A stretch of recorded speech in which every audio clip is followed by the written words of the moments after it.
Zbivaju li se ekonomske krize slučajno ili nekom neumoljivom i neshvatljivom logikom liberalnog kapitalizma? Ili ih pak netko namjerno proizvodi? I tko bi to uopće bio? Detektivi iz krimića na to bi pitanje odgovorili: slijedi trag novca. Što novac znači i čemu služi? To je poznato. Manje je poznato što novac zapravo jest, kako se stvara, tko njime upravlja. Neki od odgovora na ta pitanja možda se kriju iza zastora svijeta na koji se projicira slika svijeta kako ga znamo. Unazad nekoliko godina u medijima stalno čitamo i slušamo o kreditnoj krizi. No postoji li i tu nešto ispod same površine medijske slike? Neka skrivena agenda, neki plan zamišljen daleko od očiju javnosti, koji je na ovoj razini javne prezentacije skriven i nerazumljiv, prava slika iz ogledala. Slavni istraživač urote David Icke o kreditnoj krizi pisao je i puno i dugo. Pa smo opet dogovorili sastanak i okrenuli ogledalo tako da pokaže sliku koju tražimo baš ovdje. Na rubu znanosti.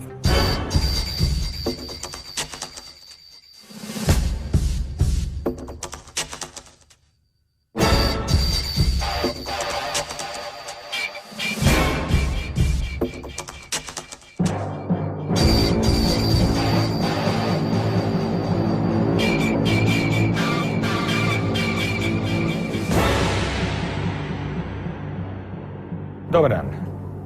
Dobar dan i vama. Po četvrti, peti put, tko to zna, bit će još prilike. Dakle, usred globalne krize smo već neko vrijeme, barem se tako piše. Na određeni način ste ju najavljivali u knjigama. Po vama, kako se ona zbila, otkuda je stigla, ako je umjetno stvorena, što se njome htjelo postići iz vaše perspektive? Well, it's interesting when you look at life and people in general that we don't tend to ask the big questions. We tend to just focus on the little questions. So we'll ask about how much money this costs or how much money I'm earning and all the rest of it. But we don't ask the big question, which is, what is money? And if we don't know what money is, then we can't understand how we're manipulated through the money system and how what we call banking is legalized theft.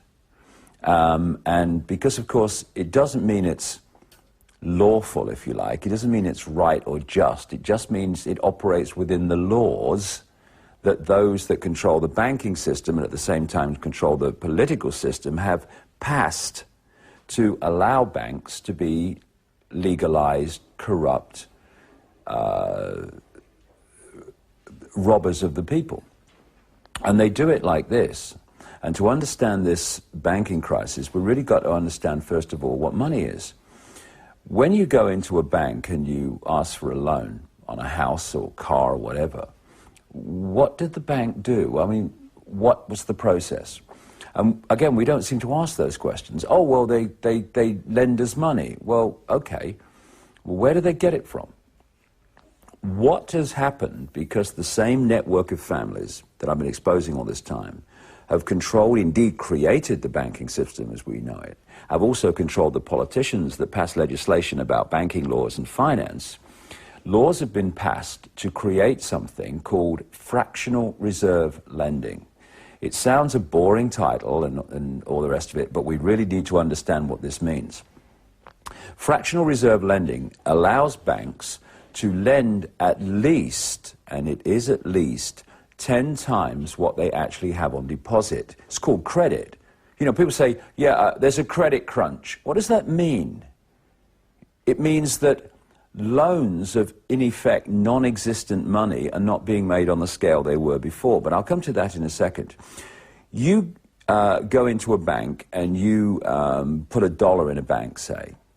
That bank can now lend 9, 10 times that dollar because the law says you only have to have something like 10% of your theoretical money that that bank has on deposit. All the rest you can loan out.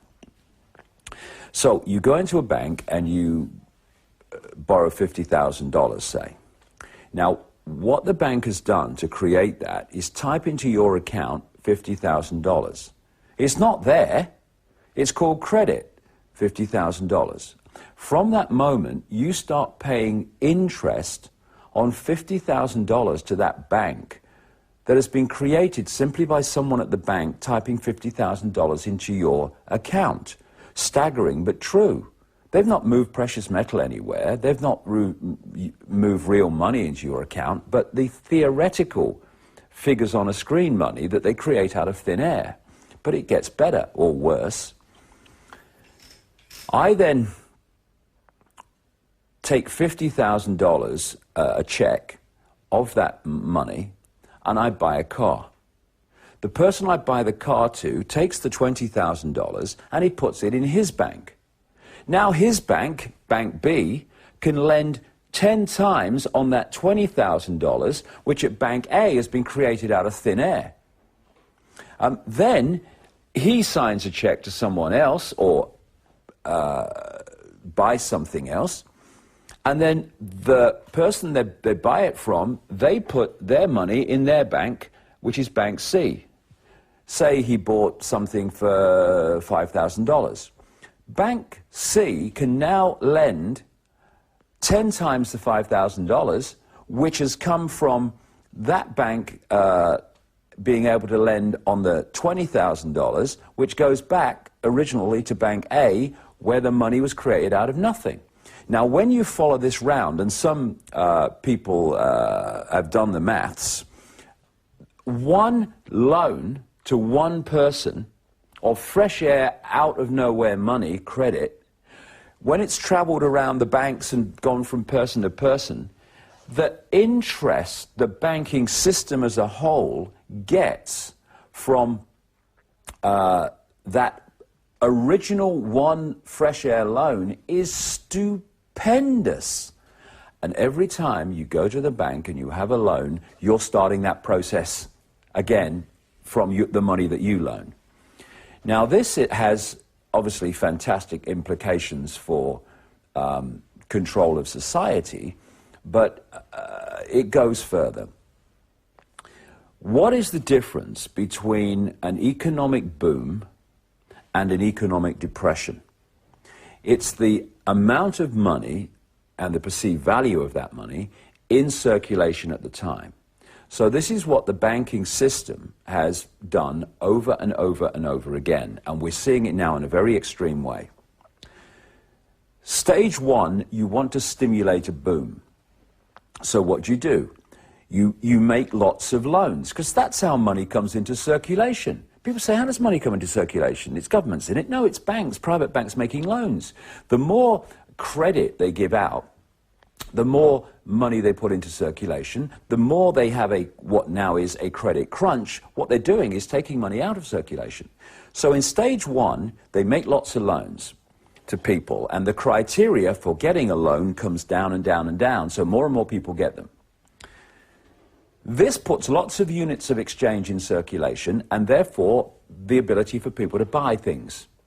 This means that companies have to make more things to meet demand. So people get more jobs, and there's more orders on the books, etc. And people say, hey, we're in a real boom time now. In boom times, because of the confidence that people have, because there are lots of orders at their company they work for, their jobs are strong and safe and all the rest of it, I think it is, people tend to get into more debt.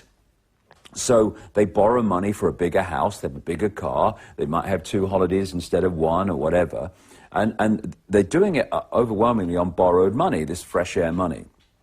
What this creates eventually is an economic boom where lots of people have got themselves in lots of debt during this boom time.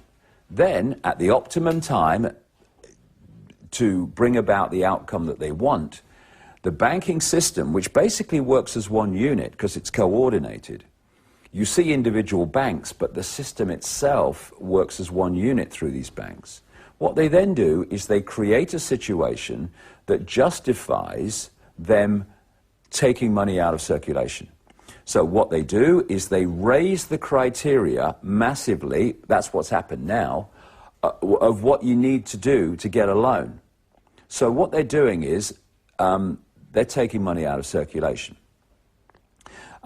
They also can call in loans that are already out there, and this combination means that there's not so much money, units of circulation, exchange in circulation. So people can't buy as many things. So companies don't have to make as many things. So people start losing their jobs. Companies start going bankrupt. And what you could symbolize it as is in stage one, the banking system throws the fishing line out. And then at stage two, the depression, the bust, they then reel it in. So all these people have taken out all this debt. And if you don't pay back the debt, which is fresh air money, then the bank has the right to take your real wealth, your house, your car, your land, etc. And so as people can't pay back their loans because there's not enough money in circulation anymore to do so, the banks start getting hold of more and more real wealth, land, resources, houses, all the rest of it, in exchange for fresh air money. And then they move to the bust area, which we're in now, and people are in desperate financial straits. And on the face of it, some of the banks are. But what I'm talking about here is the banking system that this network of families control. Individual banks can go bust. It doesn't affect the system's still there. You could think of it of, if you own the European Champions Football League, you don't care if Manchester United lose to Barcelona or Barcelona lose to Manchester United. Like, you don't really care about individual banks, where this one goes under or this one, gets stronger or whatever, because you own the whole game. And it's from that level that all this boom and bust is manipulated. So the control of money in circulation is the control of society. It's control over whether some people eat, whether some people have their homes or don't have their homes. So from that point of control, you can manipulate what we have now experienced. And what did we experience? It came out of the United States. And the reason it was engineered from there is because the United States economy still today, when it is affected in some way, it has global implications. So they orchestrated it through there, and they did it like this. There was a man who was appointed head of the Federal Reserve in America, the alleged central bank of America, and most Americans think it's the central bank of the American government. It is not. It is a cartel of private banks, the most important of which is the Federal Reserve Bank of New York. And I've been exposing Alan Greenspan, this longtime head of the Federal Reserve. He was appointed during the Reagan-Bush administration. He remained head of the Federal Reserve through Father Bush's period, through the two Bushes periods of Clinton, and through the virtually the entire two periods of Boy George Bush, apart from a couple of years. I think it was 2006 he got out, something like that. And so he basically controlled the American economy all the way through this period. And what he did and orchestrated, and this was followed in Britain and other countries too, was a process of removing all the checks and balances of the financial system, which stopped people making ridiculous loans that people wouldn't be able to pay back, and basically stopping a greed motivated free-for-all. All those checks and balances were taken away. What they also did was create a system where, within the banks, people were getting big bonuses for getting people to take out loans, like for houses and stuff. So the more loans they acquired and got people to take out, the more bonuses these people got. Now, there came a point through this so-called economic boom through the 1990s and into this century, where they basically picked off, in terms of mortgages and what have you, all the people who had the income and the financial capacity to actually pay back the loans. So if they were going to keep getting the bonuses, they had to start looking elsewhere to give loans out.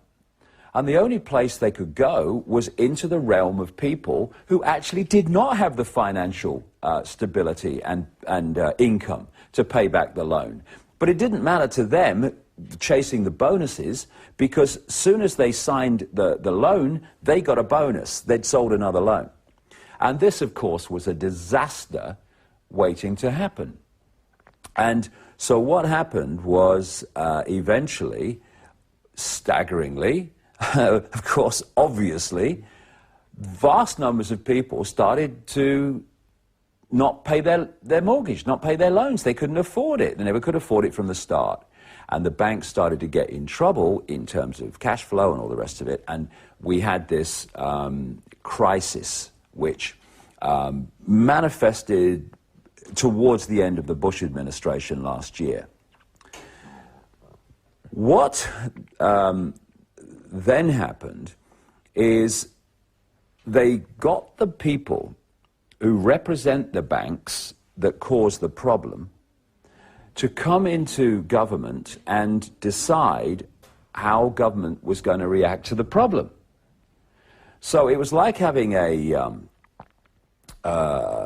housebreaker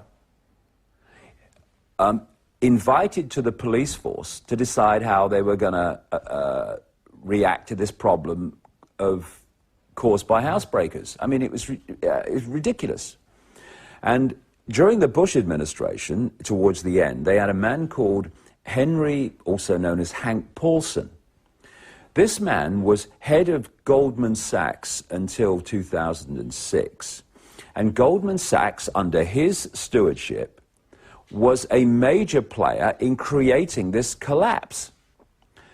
They make him, in 2006, Treasury Secretary in America, and when the collapse comes, which he's massively played a part in, he's now Treasury Secretary, and he decides how the government's going to react. So what does he decide? That the government, in other words, the American taxpayer, is going to throw multi-billions, hundreds of billions of pounds, or dollars in their case, at the banking industry to prop it up from the problems it has itself caused. This was going to stabilize the system. They knew it wasn't. And so then comes Barack Obama, who claims to be Mr. Change, but he's Mr. Business as usual, just another frontman for the same network of families that controlled Bush. So he comes in, right in the middle of this crisis of the banking system and the financial system. What does he do, Mr. Change? He appoints an economic team which is like a who's who of those who were massively responsible for creating the problem. He brings in the president of the New York Federal Reserve Bank, this key bank in the Federal Reserve cartel, which was fundamentally involved in all the deregulation that allowed this free-for-all to happen and the collapse to come. And he takes this man called Timothy Geithner, and he makes him Treasury Secretary. He brings in another man, a banker's boy to his fingertips, who's earned massive amounts of money from the banking industry, called Larry Summers, and he makes him one of his key economic advisors and executives. He brings in a guy called Paul Volcker. Paul Volcker was the longtime head of the Federal Reserve before Alan Greenspan. And Larry Summers, in 1991, wrote or signed a memo when he was chief economist to the World Bank, advising the World Bank to dump their toxic materials in third world countries and not Western countries, because in third world countries the compensation for the death and disease and injury caused by dumping these toxic materials there would be less than in a Western industrialized country. This is one of the key advisors to Barack Obama. And what do they decide, these bankers people who created the problem when they come in? They decide that the Obama administration should not, no, we must not throw hundreds of billions of dollars at the banking system, okay? We must throw trillions of dollars at the banking system. And so the American government has hurled trillions of borrowed money, which the taxpayers and children and generations yet unborn will be left with the bill for, at the very banking system that has caused the problem. But this is not incompetence.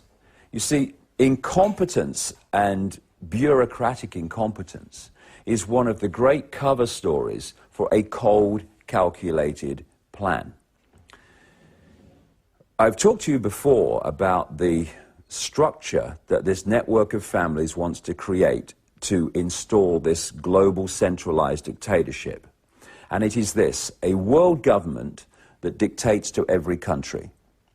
And the world government would control a world central bank that would control all global finance in every country.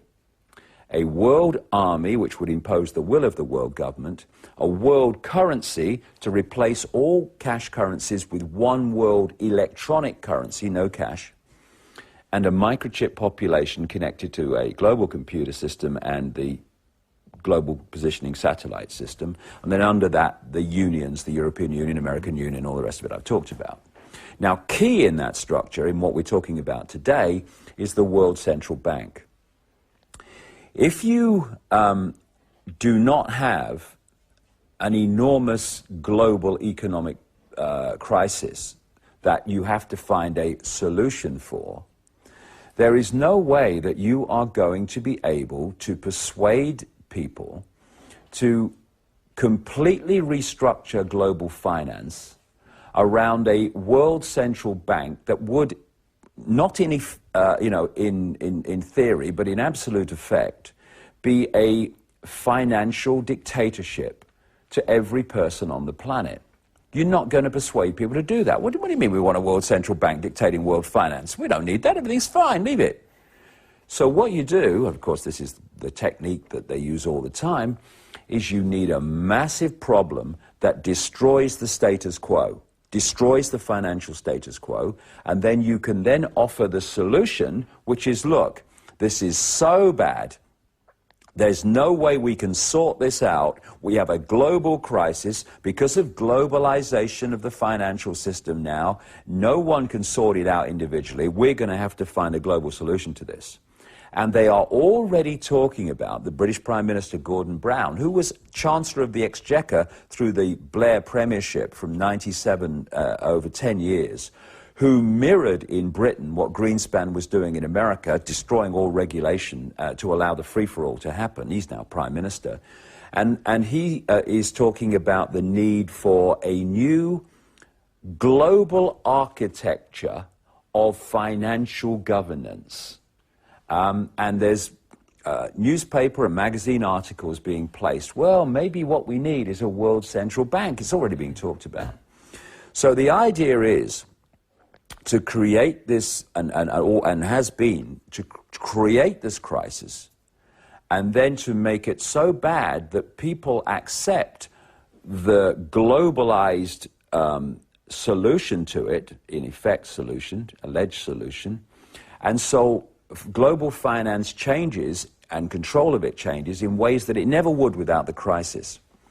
And so what we're looking at now is a three-stage process to bring that about.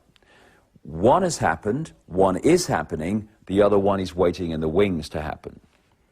Stage one of this engineered collapse is to collapse the economy in a way that people saw that there was a major problem. This is what they did towards the end of the Bush administration.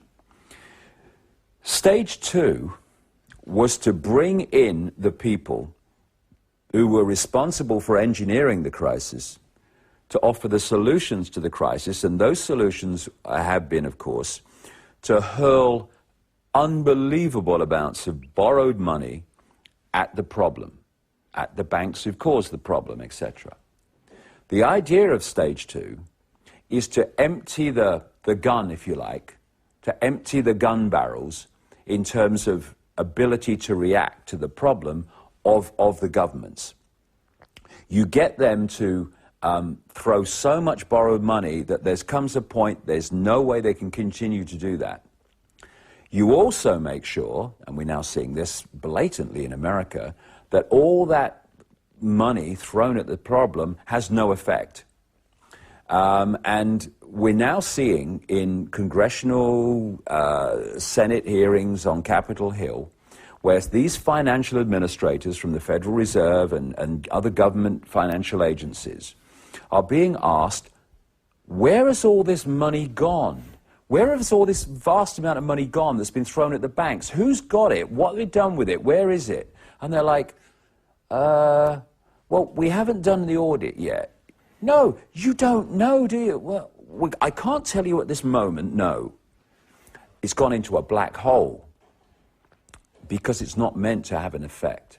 And what they're doing in America, and some financial experts are exposing this, is they're artificially manipulating the figures of the banks to make it appear as if their problems are getting less and they're starting to, make money again. It's all financial manipulation to give the impression that things are turning around when they're not.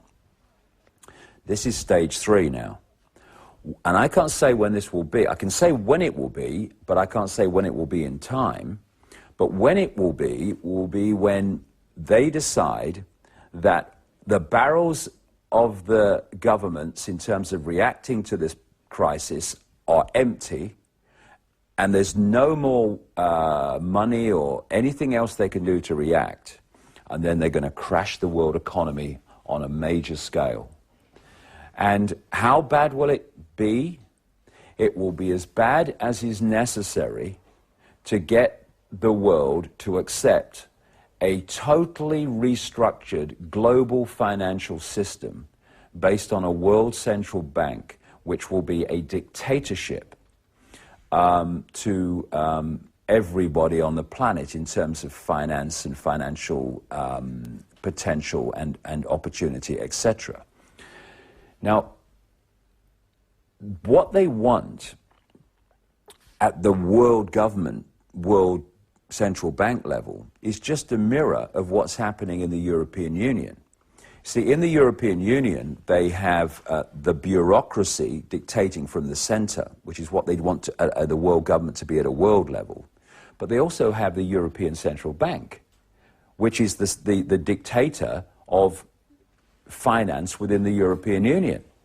So what will happen when they go to this world level is you'll have the World Central Bank as the prime dictator, and then it will operate down through the European Central Bank and the Central Bank of the other unions that are being created, like the African Union and the American Union that they're closing in on. And so you have this financial pyramid of central banks headed by the World Central Bank, which will control all global finance. And there are many reasons why they've engineered this collapse, but this is a key reason why they've done it. And, just watch what unfolds. And we'll see when they first start talking about, we really need a World Central Bank. It might not be too far from now. It's just a case of how bad do we have to make it before we get what we want. And if they have to make it really, really bad, well beyond the 1930s Great Depression, they will do so, because they're ruthless. U cijelom svijetu danas postoji nekakva vrst povjerenja, uzdanja u novog američkog predsjednika, zbog toga jer Amerika naravno ima najveći utjecaj na svjetske financije. Naravno, prema vašim knjigama, cilj je u stvari Ameriku uništiti kao globalnu silu da bi se mogla stvoriti jednu drugu globalnu državu. Vi u samom slučaju baš ne zvučite kao optimist po pitanju povjerenja u novog američkog predsjednika. I've been talking about Barack Obama and writing about Barack Obama for many, many months, well before he won the election. And a lot of people criticized me for it because I was saying that this man is a total fraud and a total fake, because people looked at his smile, his switch-on smile. Is the camera on? Yes. Oh, wait. You know, it's this switch-on smile. It's like Tony Blair, you know. Press the button, get the smile. And what he was saying about change, and I stand for the people, and yes, we can, and all the rest of it. Hope, something to believe in. And they took that on face value, and that's what people do. That's why they're so easy to manipulate. So what I did, I started looking at his background. And he comes out of the most, or at least one of the most, corrupt political systems on the planet, which is Chicago, Illinois. If you are not deeply, deeply corrupt and have a attitude that you'll do what's necessary to get power, then you do not survive politically in Chicago and Illinois, never mind prosper. This man's star absolutely soared.